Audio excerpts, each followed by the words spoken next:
Welcome back. We've been reading Jordan Peterson's book, 12 More Rules for Life, the Beyond Order book. And we are on the final chapter, which is called Be Grateful in Spite of Your Suffering. So here we are. And here we are. Let's have some points written down. So, suffering. Are you grateful, Esther, now that you're suffering? Yes. For the opportunity. Why do you think Seamus is making you lead this chapter? Because he likes to see me suffer. He wants to see you grateful. He's grateful in your suffering. Yeah. So grateful. So just general impressions. How did we feel? Because this is the shortest chapter, I think, out of the book. How did we feel to do with how he formats good and evil? Should we start at the beginning? Start with you, Sean and Bunny. I felt like there were some big punches in other chapters that set this chapter up really well. And I felt like this was a good knockout punch. In and of itself, it's probably not a great message just by itself. But as a flurry of movements that he, especially the last couple of chapters that he's written, this is just a wonderful pinnacle. It's the cherry on the cake. And I think I think that you can't come to a different conclusion on how to approach life after reading the last couple of chapters. I think it's a beautiful message, very moving, very poignant, and I think a lot of people could find real meaning and real value in life from taking to heart what he said in this chapter. Agreed. Dad, Mom? I likened two parts of it actually to something that Sean had been preaching in the last while. And the one thing that Sean always said was accelerate. How do you get out of a problem is to accelerate out of it. And in the book, he talks about when you're facing a dark moment, like if it's a loved one that's died and it's in a funeral, be the one that stands up and organizes the funeral. Be the one that accelerates through that dark time by actually serving others and helping others. And I just was reminded of that preach that Sean did. Very good. Yeah. And there was another part as well. Sorry, you talk and I'll find the other bit. Yeah, well, as Sean was saying, the previous chapters set up this chapter. And when he talked about nature itself can be beautiful but dangerous, and that society can sometimes be fantastic network and support, but can also be very crushing, and that you yourself can be the hero or the coward, the evil one or the good one. And so you're saying, I think what you're saying is that suffering can come from all sorts of directions, but that the best option is not to give in and cave in, but to find purpose and fight it. I thought it as a whole wrapped up the book quite nicely about how to go forward from here after reading the book, for those that struggle especially. We'll go to Jayden and Charlotte, Mom, whilst you keep looking. Yeah. You go What's first. the question, Shay? How did you feel? Yeah, because this is basically a summation of the book, this last chapter. Well, how did you feel he set up the premise of good and evil and your basic thoughts on the chapter?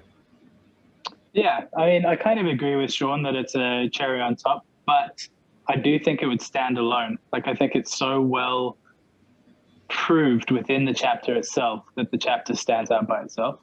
The depth he goes into with the Columbine killers, I thought was so profound and so well thought out that you can't really argue against this chapter. It does you can't come to any other conclusion. So that was it for me. Yeah. I like this chapter, I think, because I'm quite optimistic. So like most of the time I'm happy, and that will annoy Jayden. But I do feel like when I look back for what I've experienced, I didn't really suffer a lot. But like, if I have to look back, and I would say not be able to get into university at the first time and the second time, it's like a failure. I like in the beginning of the chapter, it says it's like a path, and then you have to step on swarm or like deroute a little bit. And then eventually you get to wherever you want to go, or like there will be hope after dark times. That's how I feel, because I know for sure I can't get into university if I'm just getting through the normal path. And I'm really happy that I take a turn and then I get to my path anyway. So I like this chapter. Good. Fantastic. It wouldn't be a podcast without Charlotte crying. I did not cry. Disclaimer. Hey, don't worry, Charlotte. There's time still. She's getting tough now. She's got to get tough. Yep. If you're still looking, Mum, we'll go to Esther. Okay, Esther, what did you think about this chapter? I thought it was when I first heard it, I think listening to it's a bit different than reading it. And I found it quite easy to get distracted and hard to piece together the things he was putting together. But as I read it, it became a lot more cohesive. And one thing that particularly stood out to me, I mean, this is kind of personal, but I think it'd be interesting to hear everyone else's view on this. He talked about in the first section of going down can take us up. That's not exactly how it says, and he talks about how you look into the darkness to protect yourself. yes. And like, for me growing up, we were always kind of more kept from the darkness. You know, it's this really protective, like if you look into the darkness, you could get tainted kind of concept, which I think obviously there's a level of maturity that's required to look into darkness. You have to kind of look according to your level of maturity. But I don't know what people that stood out to me as quite interesting, and I don't know, counteracted some of my upbringing. But I thought it'd be interesting to see what other people thought about that it's necessary to look into the darkness as an aid to protect yourself and direct your life. What do you think, Mum and Dad? I agree. It's only when you've looked at the dark and you've tasted of the dark that you can look at the light and be grateful. You know, when you've gone through those depths, that you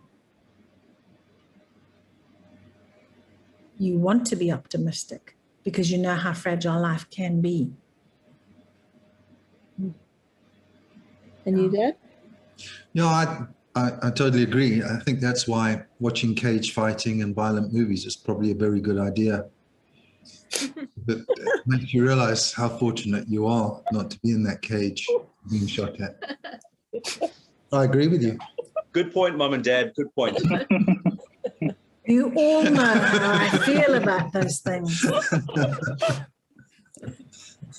Have any of you though looked into like a specific kind of darkness to kind of, I guess, armor yourself a little bit, or just kind of help yourself in a certain area? I don't know. Because this week I've had an experience of this, something that I would usually avoid, that I looked into very intentionally, related to darkness. But I was interested, has anyone had this experience of something intentional that they've looked into? Sean's gone. Sean can't hold himself. Yeah. I used to have a phobia about a certain type of creature. A frog. I won't even name it. Otherwise I'll just get mocked about it the whole time. 4 letters that begins with an F. Yeah, I like 4 letters that begin with an F. So I didn't like these particular creatures. Wow. The motivation to overcome this phobia was because I had boys growing up with me and I didn't want them to have the same sort of phobias. So I took it upon myself to face that fear and overcome it. Yeah. Good. Charlotte, have you ever looked into something specifically to try and kind of arm yourself, or? I think Well, that's one fear I face. yes, but it's funny because sometimes on the minibus to cycle, I'll think, what if Jayden died tomorrow? And like, what would I do? That's a good example. And I'm gonna cry about it. And I will cry on the minibus. But that's the die. Not that I want you to die, Jayden. But I think that's the one thing that he has been helping me to try and develop more of my strengths. Like I would like to be the one who can organize stuff at the funeral and be the one that, like, be that person, basically. But I know I'm so weak and I'm so emotional. I can't do it now. But I think through in the past 2 years, he's been helping me to build up those muscles to become stronger as a person, so that I can be fine without him.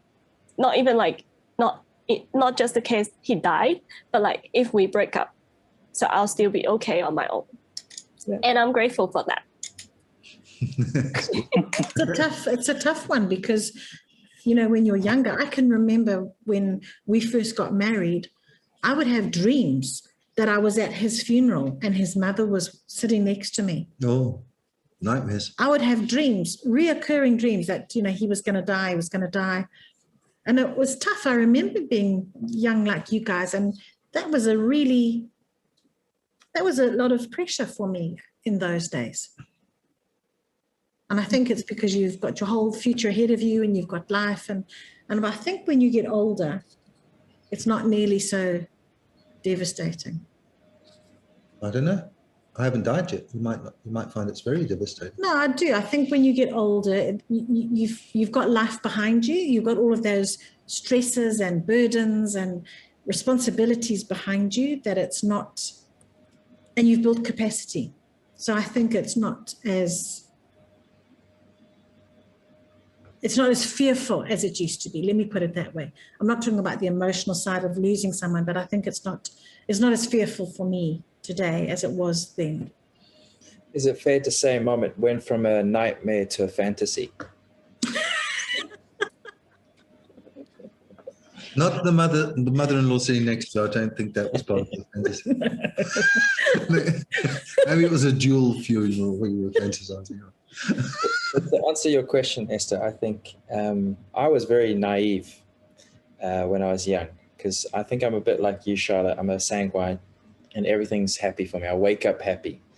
And he goes into this and he talks about how you can be naive about suffering. And I think I still am a little bit naive about suffering because I don't think I've been through anything. And then he talks about how you can meet somebody who's worse off than you. And there's a level of gratefulness in that. And I feel like I'm the top of the pile in terms of happiness. I don't know anyone who gets it better than me. So I feel like I'm still naive. And like if you're talking about people dying that are close to you, I haven't had that yet. So like the next event where someone's close, it's going to be interesting to see. He talks about grief and how grief comes on you, and then you can voluntarily go through the motions and be that strong person. But for me, I know evil exists. I know there's darkness. You can go and look at it around the world and you can sympathize and empathize with that. But personally, I don't feel like I've been touched by darkness or suffering that acutely. Yeah. So, Jay, how about you? Have you ever looked at something intentionally, or I don't know if he was totally talking about you having experienced it, but he made a point of that you should look at it, that you should face it, kind of thing. I'm not totally sure. Yeah, there's an old idea in literature, the Romantic poets, peaks and troughs theory, and it's the same kind of idea as this up and down.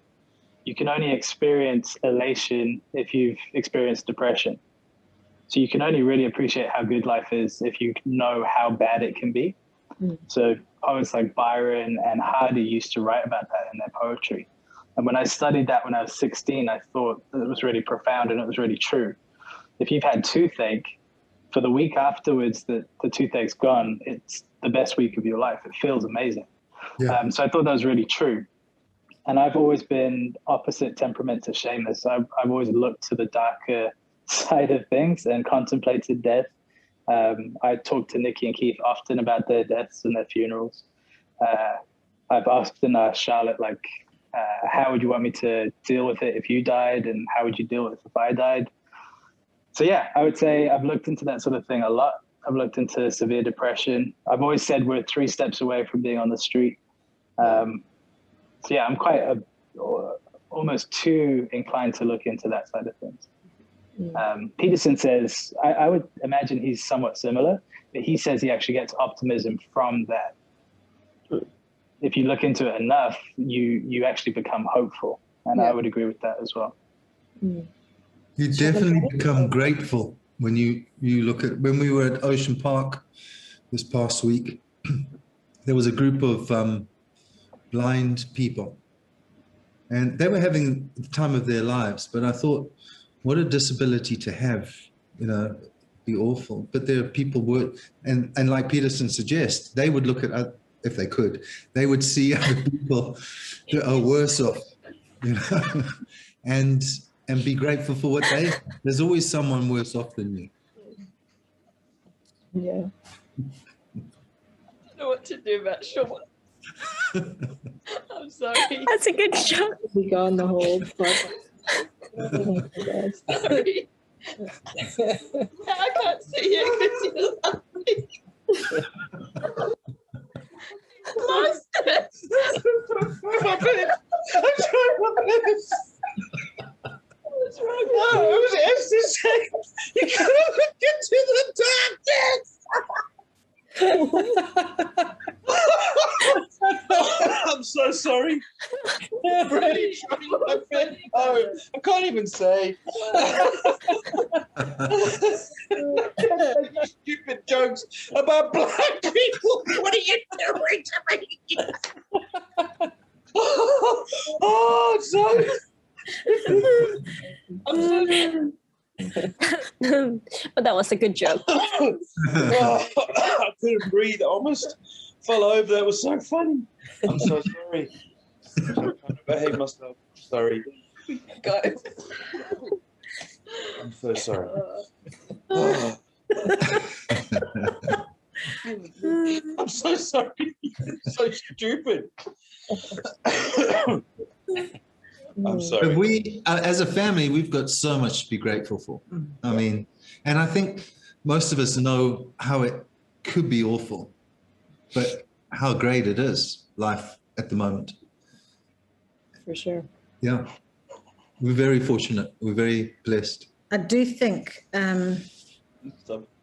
just as a family, the way that we work together and we church together and we have families together, it's a real opportunity for it to just go and blow up and nobody wants to see anybody else again, because that's what happens in families. And we have something so precious and so unique, and we should be protecting it and being careful, but we don't. We shove it all in together and it's probably a bit of madness. I'm grateful for the madness. And it's a challenge, especially when you're working with family, to remain I don't think that it's necessarily hard to remain generally grateful, but it can be a challenge to remain grateful for individuals all the time, because it's so easy to grate one another in a close situation. But I think it's very true what he says in the book here, that you have to remember to stay grateful, and even that, like, when people pass, their foibles can be something that you actually become grateful for because it's a defining feature.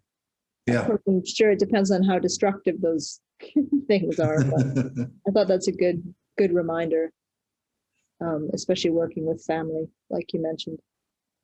But I don't have a ton of questions for this chapter. I'll add something. About 15 years ago, I was in a different country, in a different context, and I became really disillusioned with people in that context and really upset and almost nihilistic, like, what's the point? I just want to give up on everything. And I remember walking down the street just in bits, just just broken and going, oh, what's the point? And I saw a drunk old lady hobbling along, and she's homeless. She looked terrible. And she walked past a guy who was on crutches. His leg was in a cast. He was also homeless. He was out of his mind. And she asked him for a cigarette. He had like a little butt of a cigarette. And in that moment, this drunk, broken-legged homeless man gave this old, drunk, homeless lady a little butt of the cigarette. And there was a little picture of hope in the most brokenness. And here I am complaining about my little stupid situation that I was so hurt over and so emotional over and wanting to give up life over. And I keep that memory close to me because I think it's just such a perfect picture of context and understanding the depths and the heights of things and to be grateful. I don't think you have to hit the bottom of a particular stream or spectrum in order to learn gratefulness. I think you have to hit the bottom of something at some point that can teach you the lesson. And then like Peterson talks about the different hierarchies, you can apply that to different arenas. So I've never not had Sammy, but every day I'm grateful for Sammy. Yeah. So, but I think it's because I went through times where I was upset or depressed or whatever. And so I apply those lessons to other things. So I was even saying to Seamus and Mom the other day, I'm grateful. I wake up in tears sometimes. I'm just so grateful for life, that we get to exist, that we get to partake in this experience for however long it is. It's just such a beautiful thing. And I think for me personally, out of the three brothers, one is more melancholic and one more sanguine. I'm the choleric, and I just want to drive things forward. So I don't go too happy and I don't go too sad. I just go forward. And I think the issue with that is sometimes you forget about people, you forget about emotions, you forget about taking the time to enjoy the moment, to celebrate people. And that's something I think in the last couple of years I've really, whether I'm good at it or not, I've made some advancements in that direction of just enjoying the journey and enjoying people more, and also enjoying the foibles of people. I'm not good at that. I'm still finding it an irritation, but every now and again I tend to enjoy and be grateful for that stuff. Yeah, good. I mean, Peterson brings that up a lot. Like he'll look into that whole thing of looking at the darkness as in order to kind of protect yourself. But it's also creating that like contrast of, if you look into what real true evil and darkness looks like, you can look at your own life and contrast it and be like, you know what? If people could even go through that, and I mean, lots of people, you know, like the Holocaust or something extreme like that, many people died, but there are people that even came through it and they survived and they were actually able to live at least somewhat pretty decently functional lives. And I think it can be really helpful sometimes to look at those kinds of situations and then just go, you know what? It's okay. Like life is good. And if the human spirit, you know, and we have God as well, can get through this stuff, and I'm going to be okay. That's where, I don't know, I can find it helpful to sometimes look at a dark situation for that reason, if you're ever feeling a bit sorry for yourself or anything like that. I have a question. You know, he quotes that bit from the Bible where Jesus is like, why have you forsaken me? Yeah. How do you guys as Christians interpret that verse? Because I've heard it quoted in song lyrics and stuff before as like Jesus is one failure. How do you guys understand that verse? So You don't say anything.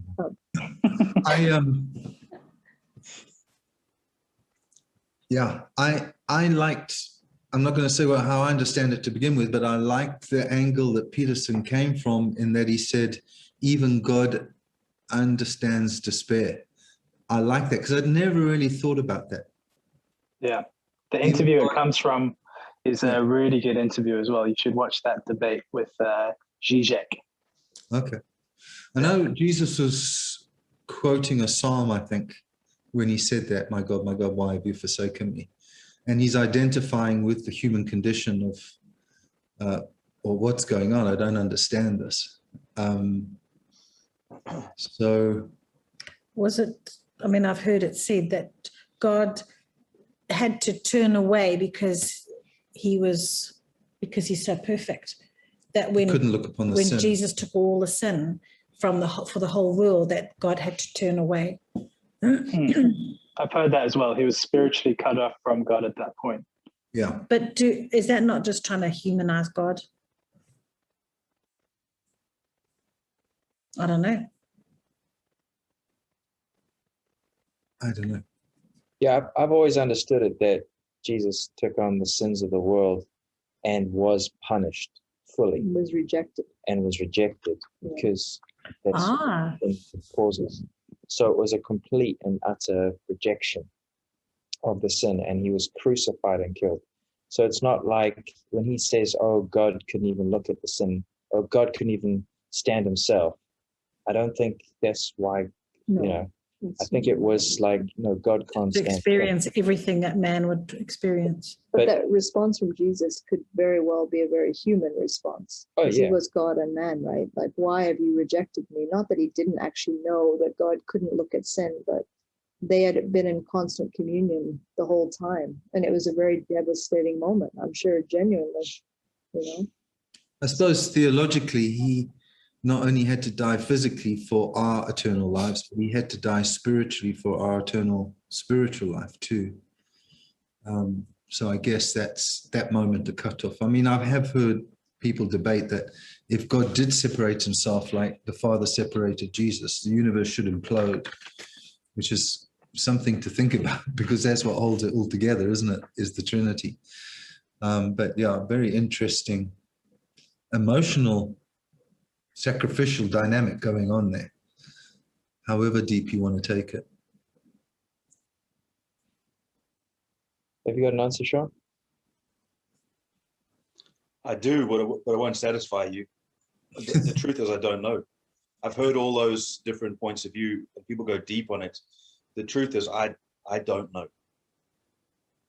I don't know. I think there is a human element that Peterson's looking at there, and drawing a quick parallel. But it is a deep theological debate, and it actually divides whole movements. I don't know what my answer is. Did it stand out to you when you read it for the first time, like Jesus asking God why he's been forsaken? I can't remember. Okay. I can't remember me reading it for the first time, but I have contemplated for the last couple of years, maybe 10 years, and thought about it a lot. I was actually talking to someone just the other day about that very moment.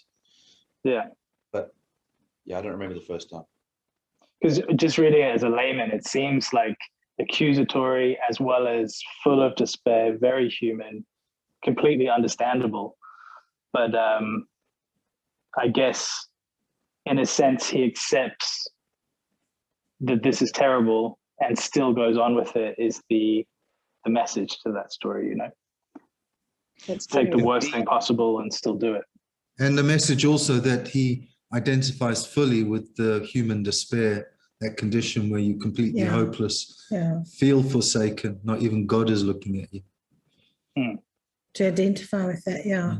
You want to look at the Garden of Gethsemane, Jesus prays about the cup of what is it? Suffering. Persecution. He says basically, take this cup from me, take this wrath from me. But if not, if it's your will, I'll do it. And it's that mindset that he took on. He didn't want to, no one wants to go to the cross, but because there was glory set ahead, he did it. It was like a very Very human. but also very God response. There was a surrender and a submission, but he was very human in his reaction to that situation. It's quite amazing. It's a very amazing account. I thought like he was like pretty much preaching the gospel in this last chapter, because for me personally, I don't see the value of life without the gospel. I just don't. I don't see how people can get up, eat food, poo it out, and then go back to sleep. And then they just go on with life unless there's some meaning behind it. And I'm not saying there isn't any meaning for anyone else, but for me personally, I haven't found anything outside God. And so when he's going through the process of trying to explain what evil is and explain what good is, and explain the purpose of going through suffering and still overcoming it. For me, that's been a deal done long time ago in my life, because I've already got it set out in the way I conduct myself. So it was very interesting when he got to the point about how it's powered. And for me, like he's just saying, do it. It's like you got to make a choice voluntarily and just do it. And for me, I'm like, in my own weakness, I can't just get up and just go and do it. I've got to have some juice, some power, some Holy Spirit, some motivation behind it. So for me, it was like the gospel, but without the juice, because it's the right message for the world. It just didn't have the energy or the power behind it. It's just a lot of human effort if you want to power through life, just trying to get through it. It's like a psychological take on that, which I always find it interesting. I have to like readjust my paradigm in order to get into this a lot of the time, because I already have my way of navigating, and then I have to like take it off and put it on over here and try to make it psychological as opposed to spiritual, even though he does talk about the spiritual, but it's very psychologically spiritual kind of thing. That's why I think I've liked it so much, because it's a different perspective. Very different. But I mean, in this chapter, he goes on talking about being possessed by evil and dark forces, and it's almost like he doesn't mention the word demons, but he might as well have. He does. Does he mention the word demons? The satanic spirit. Yeah. So if you can be possessed by evil, then you should be able to be possessed by light. Yeah. But he would probably argue that's the human spirit. That's the good part of us. I don't know. Yeah, it'd be interesting to see what he says about that. Aiming at the good.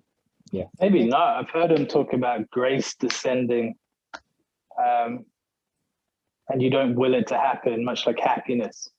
You're just grateful that it does. So I'd imagine he'd have some sort of take like that. You hear stories of people doing things and wondering, is it me that's doing this? Because they're doing something so outside of themselves, like forgiving their child's murderer and questioning themselves as they're doing it. Like, so maybe there is some sort of positive possession as well. Yeah, it's an interesting idea. Yeah, I think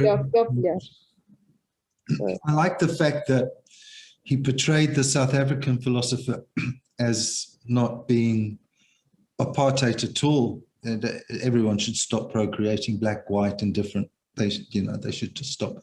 Very interesting. To think like that must be awful. And I have heard married couples saying we're not having children because I don't want them to bring this into the world. But I've never heard anyone take it to the extent that no one should have children, because that's just cruel. I mean, that is so contrary to life, isn't it? So that brings me on to the second point that I wanted to make, that I thought of Sean.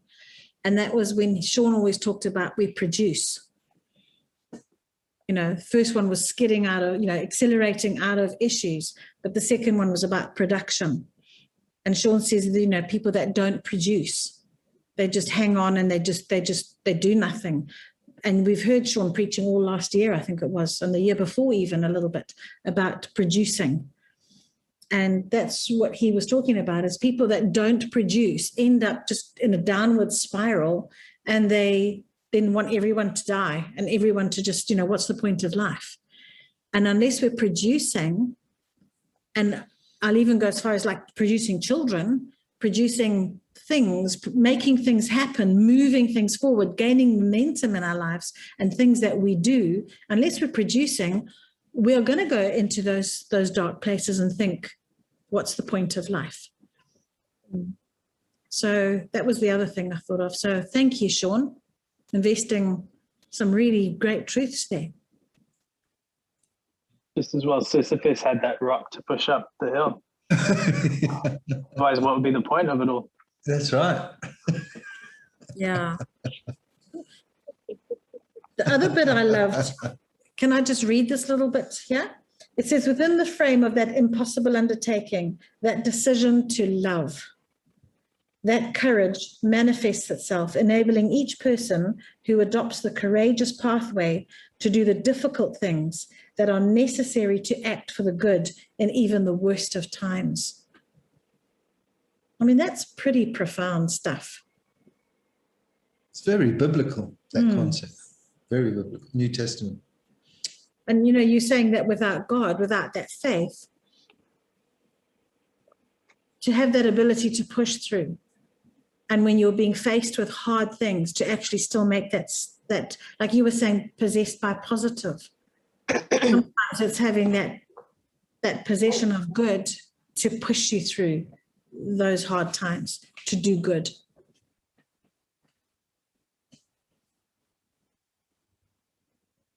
I just think it's like Jaden, you say, the person who's forgiving their child's murderer, and something comes over them, and like we've never been in that situation, and I often think to myself, I can't do that.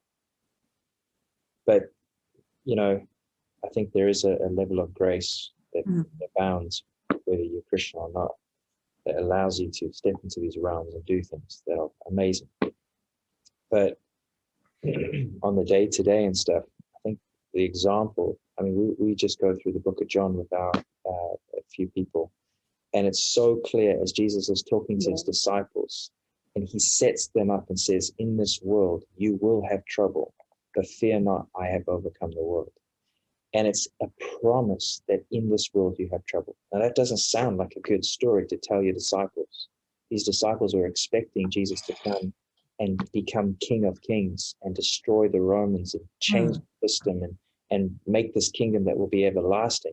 But they were thinking all this thing physically. They didn't expect him to die on a cross. They didn't expect him to lose. But here he is saying, no, this is the path that we're going to take. And I think it's just such an interesting end of the book, because it's like this. He makes a case that there's going to be suffering. There is evil. It's almost like he's trying to convince you that there's evil. Maybe some naive readers out there. But then it ends off with this poignant note, like, just push through. There's hope behind it all. Yeah. Which for me it's like the gospel. But yeah, he hasn't really got there, but it's like the gospel. But it kind of ends off saying that gratitude is almost like a form of hope. He depicts it as courage and love. But it's like, if we don't have gratitude, you're not going to call forth and discover the light that there is in life, because there's a lot of darkness. But if you can't look at the good, you're going to only see and experience the darkness. It's kind of a calling forth of that spirit of light, or that, the goodness that's in the world. I think that's. Can I ask a question? Has there ever been a moment in your life where you've had that choice to go down or choose gratefulness and thankfulness and go up? Either way, and it's been poignant in your life? Oh, yeah. Charlotte, can I ask that question to you first? I'm still thinking. You go. Probably, I feel like my life has been easy, although I didn't grow up with a dad, but I didn't really lost him, because he was passed away so early on, so I don't have any memory at all. And then, so I grew up, I didn't feel like I'm missing something. So I feel like my life has been quite easy. But the worst things happened to my mom.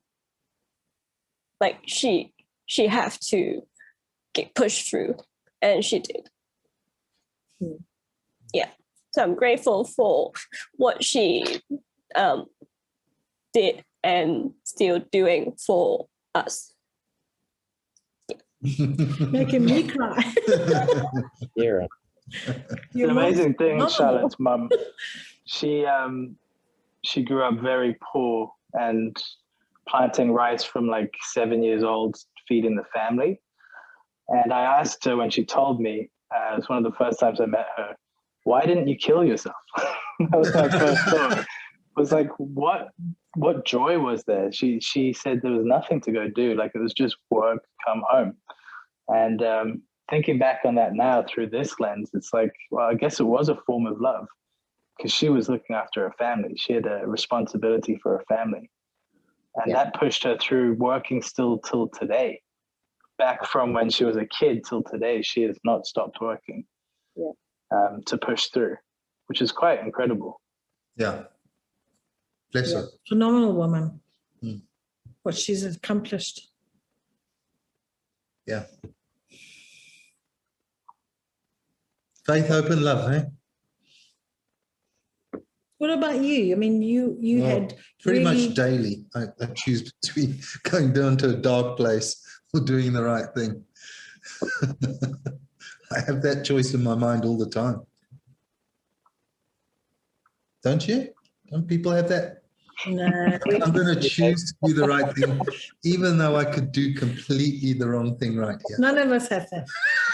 Just you. Maybe I'm not saved. No, I'm a bit like that too. For sure. I like planning out the wrong thing in great detail. Take it to the furthest, the nth degree. Yeah. Like if someone annoys me and I'm resentful, I like to plan out exactly how I'm going to take them down over months of planning. And then I decide not to do it. And I think that's a good thing. But you've already enjoyed the process in the meantime. Yeah. You've kind of done it. It's an informed decision when I decide not to ruin things. I'm far too spontaneous. I want to kill people in the moment and then it goes. You know, I visualize killing them and then it's gone. The visual is killing. No. Sean? Bonnie? I can every now and again, like every couple of years, I might have an opportunity where I get so upset or so irritated or whatever that I can come to the precipice of choices. And there's a few times in my life where I've gone down the wrong path on purpose, vengeful or bitter or something like that. But it's never a fun time. And I think I've learned, I hope I have, I've just learned to try and focus on the good things and avoid the bad things, and not confront issues and that sort of. I'm not talking about avoiding life, but to not dwell on the negativity and not dwell on the resentment, and try and purposefully be thankful. So, and then let that motivate me and push me forward. I think all of us have a degree of resilience and endurance. Yeah. I think all of us have the character for that. And personally, I try and develop that as much as I try and pick up weight, and I try and look into opportunities that I know are going to stretch me. And I always try my best to widen my horizons and learn new things, probably to a fault, probably to such an irritation for you guys. But I think I'm always trying to shoulder responsibility and do as much as I can. I think I've got so few years left on this planet that let's use them. Let's play. Let's experiment. Let's try. And then when the person gets in the way, for me in traffic, I get irritated, and it's a little micro expression of what some people do with their whole lives with other people. And so I express it on the road, and then in real life, I try my best to not go down that road with people. So even people who have hurt me or have offended me or have been right to be angry with, I try and get over that as best as I can, because I don't want to make my life out of that. And I think I've been pretty good at it. Let me just make this moment holy. I want to read a scripture you probably all know once I start reading it. And it's Romans 5, talking about faith and grace in which we stand and rejoice in the hope of the glory of God. And not only that, but we also glory in tribulations, knowing that tribulation produces perseverance, and perseverance character, and character hope, which is what you were saying, Esther. And hope does not disappoint, because the love of God has been poured out in our spirits, poured out in our hearts by the Spirit who has been given to us. Amen. And I think all of us have that capacity for tenacity and perseverance and endurance, and doing the right thing regardless, and going the distance when no one's looking, trying our best, even though there might not be a prize at the end of it that anyone else can see, and feeling a sense of confidence, competence, and self-congratulation when you do the right thing, despite what happens around you. And I remember being in the UK, we would finish college and we'd get on the bus to go home, and there would be 80 kids all waiting for the same bus line, and the bus would come. And for British people to break queues, you know that it's very rude. And people would just try and pile on and cut in each other, and boys would be pushing girls out of the way. And I remember thinking, this is just a frenzy. And I just consistently, for 2 years, I just never, ever came under that pressure to get on the bus. And often I would just have to lose that bus and wait for the next bus. And I remember feeling happy that I'm not going to degrade myself to the level of an animal, that these kids would push to get on a bus so they get home half an hour earlier. And I've just maintained, I think that's what you've put into us, Mama Dad. I've maintained that going above, going beyond, trying your best, developing character, doing the right thing, regardless, whether you get the congratulations or not, and feeling good about that, feeling confident about that, having your conscience clear of the clutter that other people live under because they're trying to get away with, or they're trying to steal from, or they're trying to be stingy. It's just not a good life. Yeah. And to a fault, I've probably gone overboard, and you guys have often been pissed off at me because of it. But I'm still happy about it. I think it's the right thing. I think it's the right way to live. And It's funny you say that. I've felt guilty sometimes for training you that way, because I get emotional now, but I've just seen how sometimes people have abused you boys, and they've used you. And I've thought it's because of what I've put in you. I taught you to serve, and I taught you to do those things. And I just see people using that and abusing it. And I have felt guilty for that. But you're right, Sean, it's a noble life. He talks about that Yeah. word noble that's not used much anymore. And noble is a good thing. Yeah, just on that, Mama, what Sean, he was in Colorado, and someone said something to me that in the kingdom of God, there's an economy. Yeah. And I love that, because Yeah. when you invest and you do it without the congratulations and the reward and the thank you, there is a righteous king on the throne who economizes and sees and makes things fair. And I was just saying to Sean this week, he's done and he's served and he's watched other people's mistakes, and he might never have got a thank you or a salary or whatever from what he's been observing, but he's gained so much through all the sacrifices that he and Bonnie have put through. And I really feel that that's an acceleration that he would never have got any other way, by being humble and, doing that. I had a dream last night. I don't have dreams often. you and Martin Luther King. I have a dream. We were all in a building, but the building was far larger than 3 times, at least twice the size. And there were 2 sides to it. There was a school hall on this side and a school hall on that side, and activities and kids and things were happening all around us. But we were sitting in the middle of another room on chairs, and we're just having a conversation like we Whaleys do. And I woke up just thinking, there's a level of bigger and greater that we are just going to step into. And we were sitting there relaxed, calm, no stress. We were still all looking young. It's a miracle. And I was thinking to myself, God's got so much more for us. Yeah. But this time it's not going to be sweat energy. Yeah. It's not going to be difficult. It's going to be, and the building doesn't have to be a physical building, but there's going to be more, but with less of the suffering. Next time. 6 times.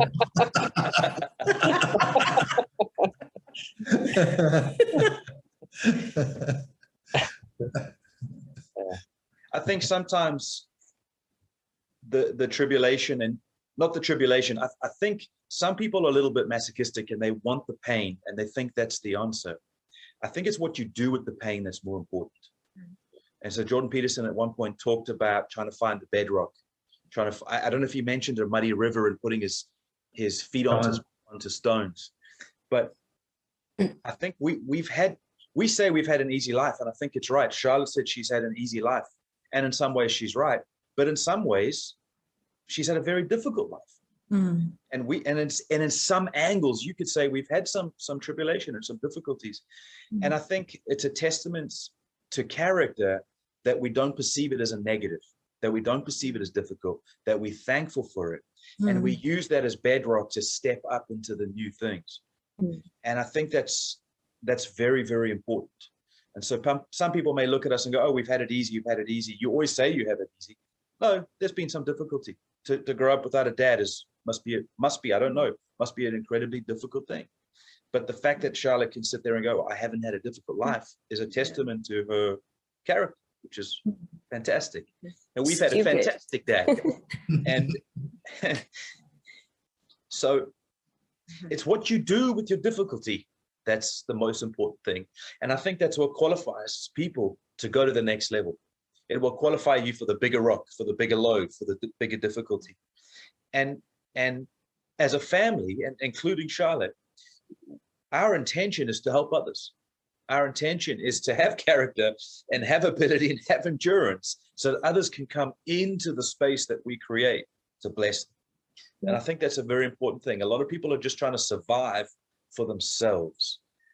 And we're trying to thrive and struggle to that point so that others can benefit, including ourselves. We're going to benefit too.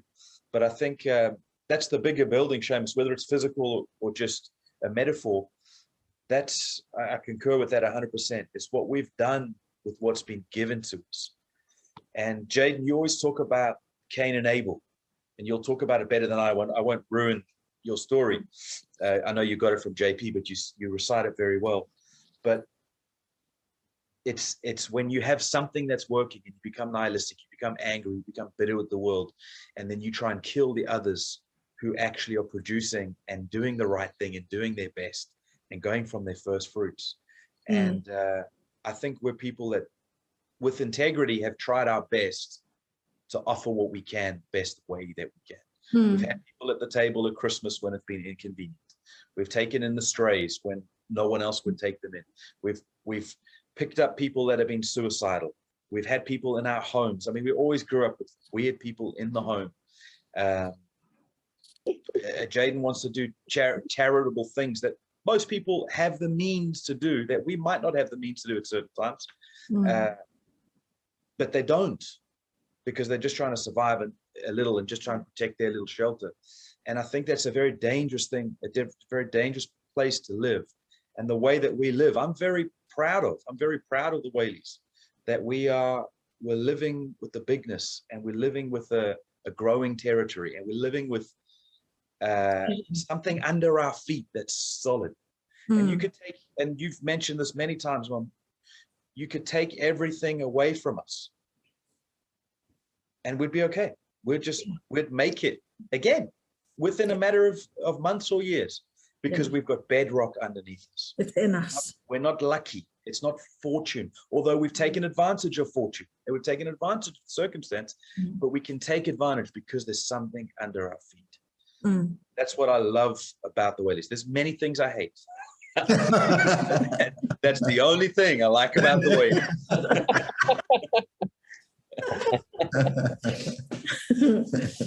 Well, thank you for joining us all. GG. Chapter 12. Bye. Bye. Bye.